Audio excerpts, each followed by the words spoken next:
La sagesse juive est tellement admirée qu'elle inspire les légendes dans diverses cultures. Ce n'est pas une coïncidence, les Juifs sont connus pour leur ruse et leur capacité à transformer les deux filles en opportunités. Indépendamment des opinions personnelles sur ces personnes, il est indéniable que leurs enseignements ont influence l'humanité. Et Pharatride, vos enfants d'Israël ne sont pas simplement populaires en disance.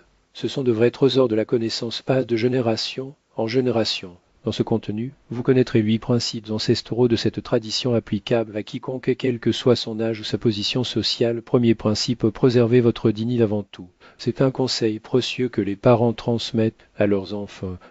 En aucun cas ne devrait l'abandonner le résident. Peu importe si la menace provient d'une personne plus forte, que ce soit physique ou moralement, lui permettre d'humilier ou d'explorer est inacceptable. La sagesse populaire dit qu'il est nécessaire de craindre la chèvre, à venir le cheval des rires et le fou partout, et cela va pour des amis, des patrons ou des partenaires. Personne n'a le droit de vous manipuler ou de vous forcer à quelque chose. Et sans des signes de manque de respect. Il est essentiel de changer l'environnement ou le cercle social. Cette maxime ne prêche pas l'arrogance, mais l'équilibre et le respect mutuel des relations.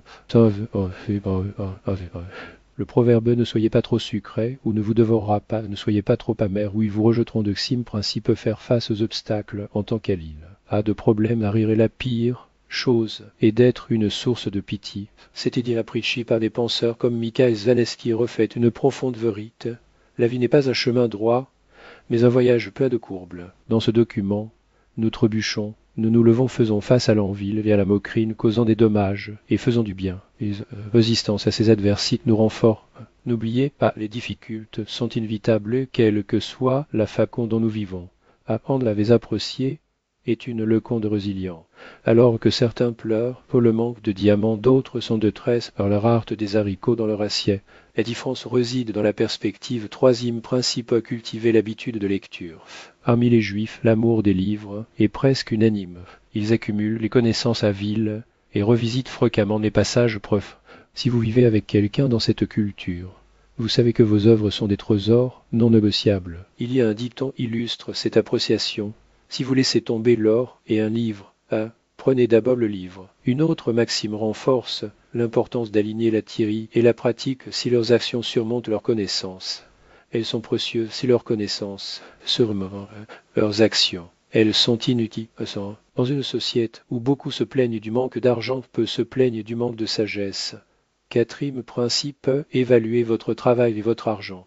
Relation des Juifs avec les finances va au-delà du stéréotype de la cupidité. Pour eux, l'argent, que ce soit en dollars, shekels ou roubles, représente le fruit de l'effort en quelque chose de sacre.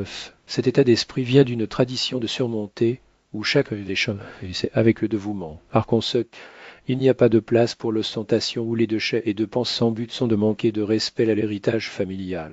Un proverbe résume cette philosophie. C'est un problème peut être résolu avec de l'argent. Ce n'est pas un problème, ce n'est qu'une dépense. La discipline financière est critique. Réservez au moins 10% de votre revenu mensuellement et évitez de jouer ce montant au fil du temps. Les résultats surprendront. Cinquième principe, honorer les anciens.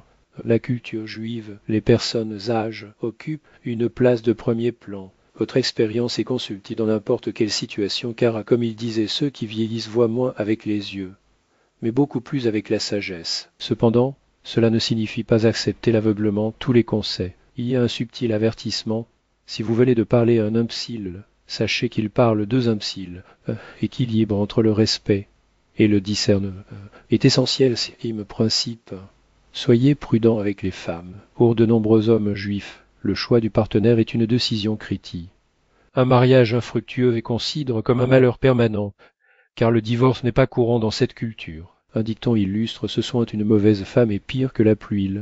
La pluie vous pousse dans la maison, elle vous expule. De plus, il est rare qu'un juif se marie sans l'approbation de sa mère qui fonctionne en quelque sorte comme un filtre de sécurité.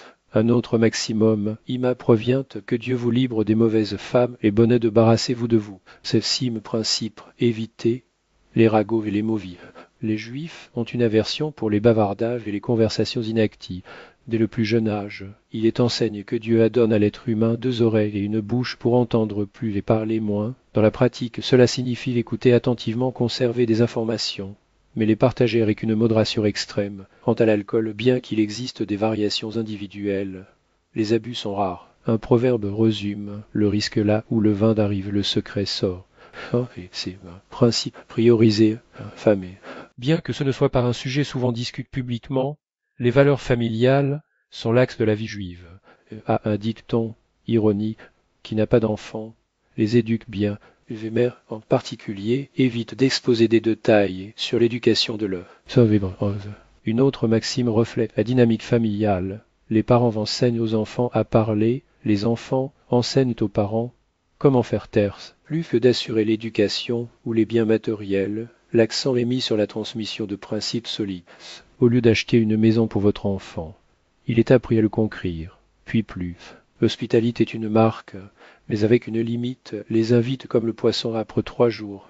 Il commence à sentir mal. La modération est là que si vous voulez plonger plus profondément dans ces leçons de vie, ou partager vos propres expériences et réflexions, l'espace est ouvert. Chaque histoire, chaque perspective enrichit cet échange de connaissances qui va au-delà des frontières. Tout, la sagesse est construite en dialogue, pas dans le monologue. Jusqu'à la prochaine fois, avec plus d'informations à réfléchir, à questionner, et peut-être à postuler quotidiennement.